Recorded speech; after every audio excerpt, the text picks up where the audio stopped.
Hello cricket lovers, welcome to Kira cricket info channel. So ఈరోజు match CSK versus DC జరగబోతుంది. ఇది second match. ఒక match Punjab Kings versus SRS జరగబోతుంది. So ఈరోజు మ్యాచ్లో ఎవరు గెలుస్తారు అంటే సెకండ్ మ్యాచ్లో సిఎస్కే వర్సెస్ డీసీలో ఎవరు గెలుస్తారు, సిఎస్కే మరియు డీసీలో ప్లేయింగ్ 11 ఎవరు ఉండబోతున్నారో చూద్దాం. సో ముందుగా కంటెంట్లోకి వెళ్ళే కంటే ముందు యాజ్ యూజువల్ రిక్వెస్ట్ అండి, మా ఛానల్ కంటెంట్ నచ్చినట్టయితే ప్లీజ్ సబ్స్క్రైబ్ చేయండి, లైక్ చేస్తుండండి, కామెంట్ చేస్తుండండి. మీకు తెలిసిన క్రికెట్ లవర్స్తో మా ఛానల్ లింక్ని షేర్ చేస్తుండండి. అలాగే క్రికెట్ సంబంధించిన ఎలాంటి బెట్టింగ్ జోలికి వెళ్ళొద్దు. బెట్టింగ్స్ వల్ల కుటుంబాలు, వ్యక్తిగత జీవితాలు నాశనమై, దయచేసి బెట్టింగ్ జోలికి వెళ్ళకండి.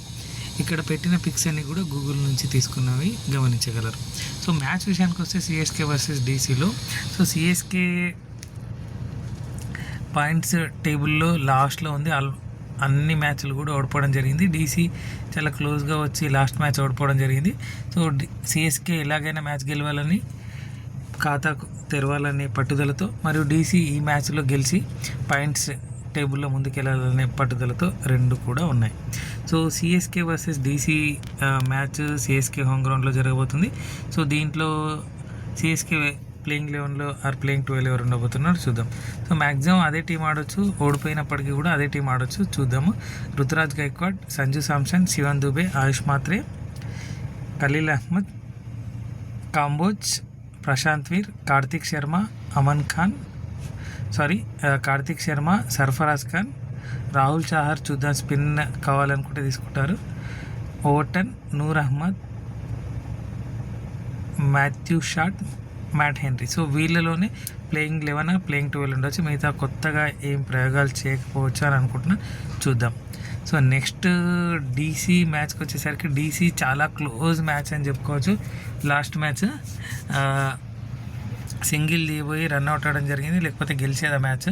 సో మిల్లర్ చాలా మంచి పర్ఫార్మెన్స్ ఇవ్వడం జరిగింది ఆ మ్యాచ్లో. సో సేమ్ టీం ఆడొచ్చు, ఎందుకంటే మంచి పర్ఫార్మెన్స్ ఇస్తున్నప్పుడు టీంని మార్చే అవకాశం ఉండదు. సో సేమ్ టీం ఆడొచ్చు. టీం చూద్దాం. వీళ్ళది Akshar Patel captain, Pathum Nissanka, David Miller, KL Rahul, Stubbs, Sameer Rizvi, Vipraj Nigam, Nitish Rana, Natarajan, Mukesh Kumar, Kuldeep Yadav, Lungi Ngidi, Ashutosh Sharma maybe impact ప్లేయర్గా, సమీర్ రిజ్వీ 2 మ్యాచ్లు గెలిపించడం జరిగింది మంచి పర్ఫార్మెన్స్ ఇచ్చి. సో ఇంపాక్ట్ ప్లేయర్ ఎవరు ఉంటారో చూద్దాం. సో సేమ్ టీం ఆడొచ్చండి, చేంజెస్ లేకపోవచ్చు. ఇంకా మ్యాచ్ విషయానికి వస్తే సిఎస్కే వర్సెస్ డీసీలో, సో ఖాతా తెరవాలనే పట్టుదలతో సిఎస్కే, సో ఈ మ్యాచ్ గెలిచి పాయింట్స్ పట్టికలో ముందెళ్ళాలనే పట్టుదలతో డీసీ 2 ఉన్నాయి. సో చూద్దాం ఎవరు గెలుస్తారు. సో నా ప్రిడిక్షన్ ప్రకారం అయితే డీసీకి 55% ఇస్తాను, సిఎస్కే 45%. అంటే ఈ మ్యాచ్ ఎవరు గెలవబోతున్నారు అంటే డీసీ. సో డీసీకి 55%, సిఎస్కేకి 45% ఇస్తాను. సో మీరేమనుకుంటున్నారు, సిఎస్కే గెలవబోతుంది అనుకుంటున్నారు, డీసీ గెలవబోతుంది అనుకుంటున్నారు, కామెంట్ సెక్షన్లో తెలపండి. అలాగే సిఎస్కేలో ప్లేయింగ్ 11 ఎవరు ఉండబోతున్నారో కామెంట్ సెక్షన్లో తెలపండి. డీసీలో ప్లేయింగ్ 11 ఎవరు ఉండబోతున్నారో కూడా కామెంట్ సెక్షన్లో తెలపండి. యాజ్ యూజువల్ రిక్వెస్ట్ అండి, మా ఛానల్ కంటెంట్ నచ్చినట్టయితే ప్లీజ్ సబ్స్క్రైబ్ చేయండి. మీకు తెలిసిన క్రికెట్ లవర్స్ మా ఛానల్ గురించి చెప్తుండండి, మా ఛానల్ లింక్ని షేర్ చేస్తుండండి. Thank you so much for watching Kira cricket info channel. రేపు ఇంకొక వీడియోతో మళ్ళీ మీ ముందు ఉంటాము.